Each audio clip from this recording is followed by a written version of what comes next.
ઓમ નમો ભગવતે વાસુદેવાય. જય શ્રી કૃષ્ણ મિત્રો. ઉત્સવનો મહિમા ચેનલમાં આપનું સ્વાગત છે. મહર્ષિ વેદવ્યાસ રચિત શ્રીમદ ભાગવત મહાપુરાણ સ્કંધ 11મો અધ્યાય 29મો. ભાગવત ધર્મોનું નિરૂપણ અને ઉદ્ધવજીનું બદ્રિકાશ્રમ જવું.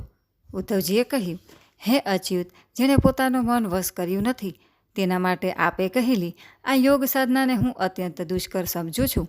તેથી હવે આપ એવું કોઈ સહેલું અને સુગમ સાધન બતાવો કે જેનાથી મનુષ્ય અનાયાસે જ પરમપદને પ્રાપ્ત થઈ શકે. હે કમળનયન, આપ જાણો જ છો કે આપને પ્રાપ્ત કરવા માટે મોટાભાગના યોગીઓ જ્યારે તેમના મનને એકાગ્ર કરવા લાગે છે ત્યારે વારંવાર પ્રયત્ન કરવા છતાં પણ મનને વશ કરવામાં સફળ થતા નથી અને છેવટે હારી જાય છે. આ રીતે આપની પ્રાપ્તિ ન થઈ શકવાને કારણે દુઃખ જ ભોગવે છે. આવા દુઃખોથી નિવૃત્ત થવાનો શો ઉપાય છે તે કહેવાની કૃપા કરો. હે કમળનયન, હે વિશ્વેશ્વર, આપના ચરણ કમળ આનંદની વૃષ્ટિ કરનારા છે અને આપના અનન્ય પ્રેમી ભક્તો આ ચરણોની શરણાગતિ લે છે.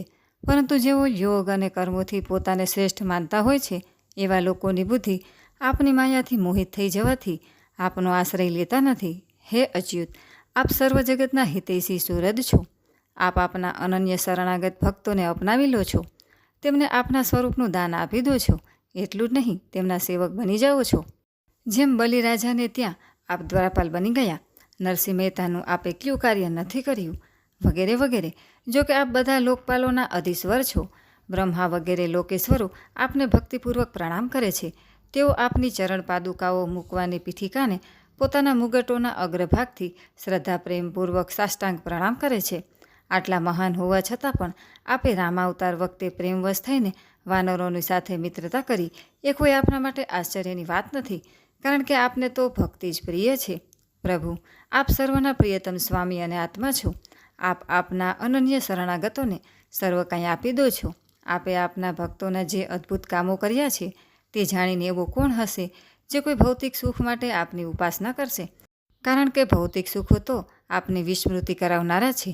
અમે તો આપના ચરણોની રજના ઉપાસક છીએ, તેથી અમારા માટે શું દુર્લભ છે.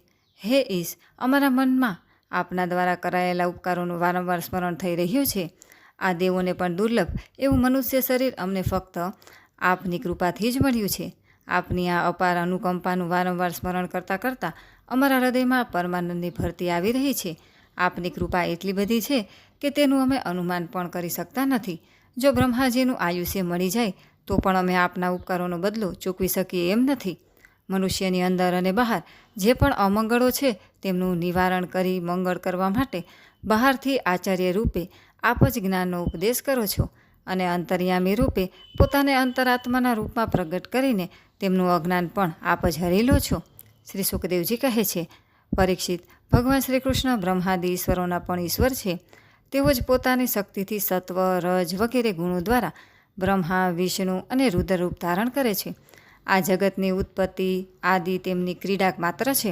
ઉદ્ધવજીએ અનુરાગથી ઉભરાતા ચિત્તે તેમને આ પ્રમાણે પ્રશ્ન કર્યો. ત્યારે તેમણે મંદ મંદ હાસ્યથી ખૂબ જ પ્રેમપૂર્વક આ પ્રમાણે કહ્યું. શ્રી ભગવાને કહ્યું, પ્રિય ઉદ્ધવ, તમારી અનુરાગભરી વાણીથી મને ખૂબ આનંદ થયો છે. હું તમને પોતાના તે મંગલમય ભાગવત ધર્મનો ઉપદેશ આપું છું, જેનું શ્રદ્ધાપૂર્વક આચરણ કરીને મનુષ્ય સંસારરૂપ દુર્જય મૃત્યુને અનાયાસે જીતી લે છે. ઉદ્ધવજી, મારા ભક્તે તેના બધા કર્મો મારા માટે જ કરવા અને તે કર્મો કરતાં કરતાં મારું સતત અનુસંધાન વધારવું.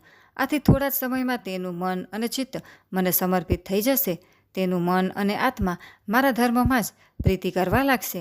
મારા ભક્તે સાધુ પુરુષો જે પવિત્ર સ્થાનમાં નિવાસ કરે છે ત્યાં રહેવું અને દેવો, અસુરો અથવા મનુષ્યોમાં જે મારા અનન્ય ભક્ત હોય તેમના આચરણોનું અનુકરણ કરવું.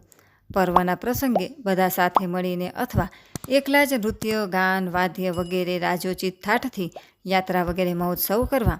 શુદ્ધ અંતઃકરણવાળો પુરુષ આકાશ જેવા અંદર બહાર પરિપૂર્ણ અને આવરણ રહિત મુજ પરમાત્માને જ સમસ્ત પ્રાણીઓમાં અને પોતાના હૃદયમાં સ્થિત જુએ.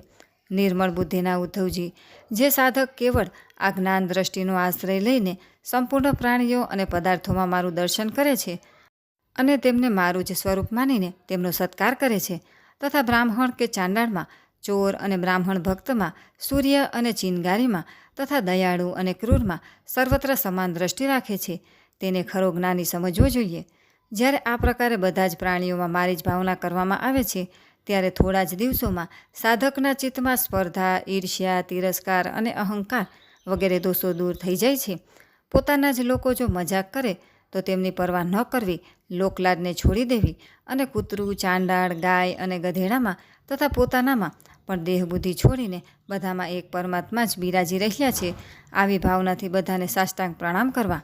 જ્યાં સુધી સમસ્ત પ્રાણીઓમાં મારી ભાવના, ભગવત ભાવ થાય નહીં ત્યાં સુધી આ પ્રમાણે મન, વાણી અને શરીરના બધા સંકલ્પો અને કર્મો દ્વારા મારી ઉપાસના કરતા રહેવું.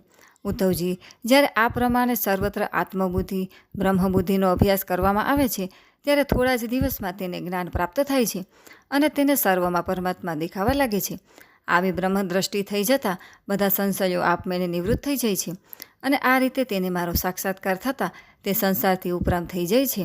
મારી પ્રાપ્તિના સાધનોમાં સર્વથી શ્રેષ્ઠ સાધન એ જ છે કે સમસ્ત પ્રાણીઓ અને પદાર્થોમાં મન, વાણી અને શરીરની સમસ્ત વૃત્તિઓથી મારી જ ભાવના કરવી. ઉદ્ધવજી, આ જ મારો પોતાનો ભાગવત ધર્મ છે. આ ધર્મનો એકવાર આરંભ કરી દેવાથી પછી કોઈ પ્રકારની ન્યૂનતા રહી જાય તો પણ તે ધર્મનો નાશ થતો નથી, કારણ કે આ નિષ્કામ ધર્મ છે અને સ્વયં મેં જ આ ધર્મને નિર્ગુણ હોવાથી સર્વોત્તમ માન્યો છે. ઉદ્ધવજી, ભાગવત ધર્મમાં ત્રુટિ રહેવાની તો વાત દૂર રહી. જો આ ધર્મનું આચરણ કરનાર સાધક ભય શોકના અવસરે થનારી ભાવના, રડવું, કૂટવું, ભાગી જવું જેવા નિરર્થક કર્મો પણ નિષ્કામ ભાવે મને સમર્પિત કરી દે તો તે પણ મારી પ્રસન્નતાને કારણે ધર્મ બની જાય છે. બુદ્ધિમાનોની બુદ્ધિમત્તા અને આત્મજ્ઞાનીઓનું જ્ઞાન એમાં છે કે તેઓ અસત્ય અને વિનાશી એવા આ શરીરથી સત્ય અને અમૃતમય મુજ પરમાત્માને પ્રાપ્ત કરી લે.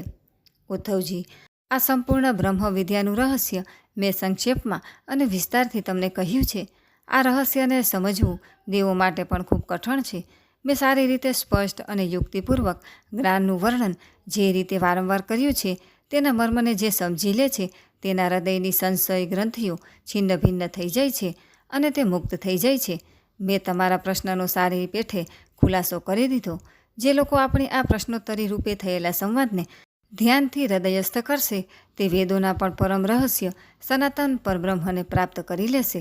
જે પુરુષ મારા ભક્તોને તમારો અને મારો આ સંવાદ સારી રીતે સમજાવશે તે જ્ઞાનદાતાને હું પ્રસન્ન થઈ મારું સ્વરૂપ પણ આપી દઈશ, તેને આત્મજ્ઞાન કરાવી દઈશ.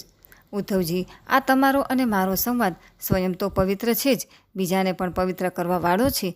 જે દરરોજ આ સંવાદનો પાઠ કરશે અને બીજાને સંભળાવશે તે આ જ્ઞાનદીપ દ્વારા બીજાને મારું દર્શન કરાવવાને કારણે પવિત્ર બની જશે. જે કોઈ એકાગ્ર ચિત્તે આ સંવાદને શ્રદ્ધાપૂર્વક નિત્ય સાંભળશે તેને મારી પરાભક્તિ પ્રાપ્ત થશે અને તે કર્મબંધનથી મુક્ત થઈ જશે. પ્રિય સખા, તમે સારી રીતે બ્રહ્મનું સ્વરૂપ સમજી લીધું ને અને તમારા ચિત્તનો મોહ અને શોક તો દૂર થઈ ગયો ને. તમે આ સંવાદ દંભી, નાસ્તિક, શઠ, અશ્રદ્ધાળુ, ભક્તિહીન અને ઉદ્ધત મનુષ્યને ક્યારેય કહેશો નહીં.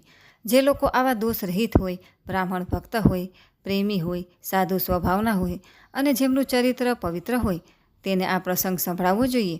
જો શૂદ્ર અને સ્ત્રી પણ મારા પ્રતિ પ્રેમ અને શ્રદ્ધા ભક્તિ રાખતા હોય તો તેમને પણ આનો ઉપદેશ કરવો જોઈએ. જેમ દિવ્ય અમૃત પાન કરવાથી કશું જ પાન કરવાનું શેષ રહેતું નથી, તેવી જ રીતે આ જ્ઞાનને જાણી લીધા પછી જિજ્ઞાસુ માટે બીજું કશું પણ જાણવાનું શેષ રહેતું નથી. પ્રિય ઉદ્ધવ, મનુષ્યને જ્ઞાનથી મોક્ષ, કર્મોથી ધર્મ, યોગથી ઐશ્વર્ય, ખેતી વેપાર વગેરેથી ધન અને રાજનીતિ વગેરેથી જે ઐશ્વર્ય પ્રાપ્ત થાય છે તે ચારે પ્રકારનો પુરુષાર્થ તમારા જેવા ભક્તો માટે તો હું જ છું. મનુષ્ય જ્યારે બધા કર્મો મને અર્પી દે છે, મારા અનન્ય શરણે થઈ જાય છે અને તેની બધી જ ક્રિયાઓ મારા માટે જ થાય છે ત્યારે તેના બધા વ્યવહાર મારી સાથે જ થાય છે. તે મને અત્યંત પ્રિય હોય છે. પછી હું પણ તેના માટે શું શું કરું એવું વિચારતો રહું છું. તેનું પ્રિય કરવાની પ્રબળ ઉત્કંઠા રહે છે. આવો ભક્ત અમૃતત્વને પ્રાપ્ત થઈ મારું આત્મ સ્વરૂપ થઈ જાય છે. શ્રી સુખદેવજી કહે છે, પરીક્ષિત, હવે ઉદ્ધવજી યોગ માર્ગનો સંપૂર્ણ ઉપદેશ પ્રાપ્ત કરી ચૂક્યા. ભગવાન શ્રી કૃષ્ણની વાત સાંભળીને તેમની આંખોમાં આંસુ ઉભરાઈ આવ્યા. વિહવળ થઈને તેમનું ગળું રૂંધાઈ ગયું. તેઓ ચૂપચાપ હાથ જોડી રહ્યા, મુખથી કાંઈ બોલી શક્યા નહીં. તેમનું ચિત્ત પ્રેમના આવેશમાં વિહવળ થઈ રહ્યું હતું. તેમણે ધૈર્યથી મનને રોક્યું અને પોતાને પરમ ભાગ્યશાળી સમજીને યદુવંશ શિરોમણી ભગવાન શ્રી કૃષ્ણના ચરણોમાં મસ્તક મૂકી પ્રણામ કર્યા તથા હાથ જોડીને તેમની પ્રાર્થના કરી. ઉદ્ધવજીએ કહ્યું, હે બ્રહ્માના પણ આદિ, મેં જે મહાન મોહરૂપી અંધકારનો આશ્રય લીધો હતો તે આપે આપની જ્ઞાન દ્રષ્ટિથી દૂર કરી દીધો, અર્થાત તે સદાને માટે ભાગી ગયો. ખરેખર જે અગ્નિ પાસે જાય છે તેને શું ઠંડી, અંધકાર અને તેના દ્વારા ઉત્પન્ન થતો ભય ઊભો રહી શકે? કદાપી નહીં. ભગવાન, આપે દયાથી દ્રવિત થઈને જ આપના સેવક એવા મને વિજ્ઞાનરૂપી દીપકનું દાન કર્યું છે. આપે મારા પર અત્યંત અનુગ્રહ વરસાવ્યો છે. એવો કોણ હશે જે આપના ઉપકારોનો અને આપની અપાર કૃપાનો અનુભવ કર્યા પછી આપના ચરણકમળને છોડીને અન્યનો આશ્રય લેશે? આપ જ સૃષ્ટિ વિસ્તાર માટે આપની મોહરૂપી માયાથી સ્નેહી સંબંધીઓની વચ્ચે કાપી ન શકાય તેવો સ્નેહપાસ રચ્યો છે. તે મોહ પાસે મને દાશાર્હ, વૃષ્ણિ, અંધક અને સાત્વતવંશી યાદવો સાથે બાંધી દીધો હતો. આજે આપે જ આત્મબોધની તીક્ષ્ણ તલવારથી મારા તે બંધનને કૃપાપૂર્વક કાપી નાખ્યું છે. હે મહાયોગેશ્વર, આપને મારા નમસ્કાર છે. હવે આપ કૃપા કરીને મુજ શરણે આવેલાને એવી આજ્ઞા આપો જેથી આપના ચરણોમાં મારી અનન્ય ભક્તિ રહે. ભગવાન શ્રી કૃષ્ણે કહ્યું, ઉદ્ધવજી, હવે તમે કૃપા કરીને મારી આજ્ઞાથી બદ્રિકાશ્રમ ચાલ્યા જાઓ. તે મારો જ આશ્રમ છે. ત્યાં મારા ચરણ કમળમાંથી નીકળેલા ગંગાજીમાં સ્નાનપાન કરવાથી તમે પવિત્ર થઈ જશો. ભગવતી અલકનંદાના દર્શન માત્રથી તમારા બધા પાપ તાપ નષ્ટ થઈ જશે. પ્રિય ઉદ્ધવ, ત્યાં નિવાસ દરમિયાન શરીર પર વલકલ પહેરી, વનના કંદ મૂળ ફળ ખાઈ, કોઈ પણ પ્રકારના ભોગની ઈચ્છાથી નિવૃત્ત થઈને નિઃસ્પૃહ વૃત્તિથી નિજાનંદમાં મગ્ન રહેજો. ઠંડી, ગરમી, સુખ દુઃખના સમગ્ર દ્વંદ્વોને સહન કરજો. સરળ સ્વભાવ અપનાવી ઇન્દ્રિયો ઉપર સંપૂર્ણ સંયમ રાખજો. ચિત્તને શાંત રાખજો. મેં તમને જે જ્ઞાન આપ્યું છે તેનું એકાંતમાં ખૂબ ચિંતન કરજો. પોતાની વાણી અને ચિત્ત મારામાં જોડી રાખજો અને મેં બતાવેલું ભાગવત ધર્મપરાયણ જીવન જીવજો. છેવટે તમે 3 ગુણોથી સંબંધિત તમામ ગતિઓને પાર કરીને તેનાથી પર એવા મારા પરમાર્થ સ્વરૂપમાં ભળી જશો. શ્રી સુખદેવજી કહે છે, પરીક્ષિત, ભગવાન શ્રી કૃષ્ણના સ્વરૂપનું જ્ઞાન સંસારના તમામ ભેદભ્રમને નષ્ટ કરી દે છે. જ્યારે ભગવાને સ્વયં ઉદ્ધવજીને આવો ઉપદેશ આપ્યો ત્યારે ઉદ્ધવજીએ ભગવાનની પ્રદક્ષિણા કરી અને તેમના ચરણોમાં મસ્તક ટેકવી દીધું. એમાં સંદેહ નથી કે ઉદ્ધવજી સંયોગ વિયોગથી થનારા સુખ દુઃખના દ્વંદ્વોથી પર હતા, કારણ કે તેઓ ભગવાનના નિદ્વંદ ચરણોનું શરણ લઈ ચૂક્યા હતા. તેમ છતાં ત્યાંથી નીકળતી વખતે તેમનું ચિત્ત પ્રેમાવેશથી ભરાઈ ગયું અને તેમના નેત્રોમાંથી નીકળેલી અશ્રુધારાએ ભગવાનના ચરણોને ભીંજવી નાખ્યા. પરીક્ષિત, ઉદ્ધવજી ભગવાનના ચરણ કમળને છોડીને ત્યાંથી દૂર જવા ઈચ્છતા ન હતા, પરંતુ ભગવાનની આજ્ઞા જ હતી. તેથી તેમને વિયોગથી બેચેન થઈ ખૂબ જ ભારે હૈયે જવું પડ્યું. જતાં જતાં તેમણે ભગવાનની ચરણ પાદુકાઓને પોતાના મસ્તક ઉપર ધારણ કરી લીધી અને વારંવાર પ્રણામ કરી તેઓ ત્યાંથી વિદાય થયા. ભગવાનના પરમ પ્રેમી ભક્ત ઉદ્ધવજી હૃદયમાં ભગવાનનું દિવ્ય સ્વરૂપ ધારણ કરીને બદ્રિકાશ્રમ પહોંચ્યા અને ત્યાં તેમણે તપસ્વી જીવન વ્યતીત કરી ભગવદ્ ગતિ પ્રાપ્ત કરી. ભગવાન શંકર વગેરે યોગેશ્વરો પણ સચ્ચિદાનંદ સ્વરૂપ ભગવાન શ્રી કૃષ્ણના ચરણોની સેવા કરતા રહે છે. તેમણે સ્વયં પોતાના શ્રીમુખથી તેમના પરમપ્રિય ભક્ત ઉદ્ધવ માટે આ જ્ઞાનામૃત પીરસ્યું. આ ઉપદેશ જ્ઞાનામૃત રૂપી મહાસાગરનો સાર છે. જે શ્રદ્ધાપૂર્વક આનું સેવન કરશે તે તો મુક્ત થઈ જાય છે. તેના સંગથી સંપૂર્ણ જગત પણ મુક્ત થઈ જાય છે. પરીક્ષિત, જેમ ભ્રમર વિભિન્ન પુષ્પોમાંથી તેમનો સાર સંગ્રહ કરી લે છે, તે જ રીતે સ્વયં વેદોને પ્રકાશિત કરનાર ભગવાન શ્રી કૃષ્ણે તેમના ભક્તોને સંસાર સાગરથી મુક્ત કરાવવા માટે આ જ્ઞાન અને વિજ્ઞાનનો સાર અમૃતરૂપી સાગરમાંથી વલોવીને પોતાના સેવકોને આપ્યો છે. આ વાતે ભગવાન શ્રી કૃષ્ણ જ પુરુષોત્તમ છે, સર્વશ્રેષ્ઠ છે, આદિનારાયણ છે અને સર્વ જગતના મૂળ કારણ છે. તેમને હું વારંવાર પ્રણામ કરું છું. એથી શ્રીમદ્ ભગવતે મહાપુરાણે પારમહંસ સંહિતાયા એકાદશ સ્કંધે 29 11મા સ્કંધ અંતર્ગત 29મો અધ્યાય સમાપ્ત. બોલો કૃષ્ણ કનૈયા લાલ કી જય.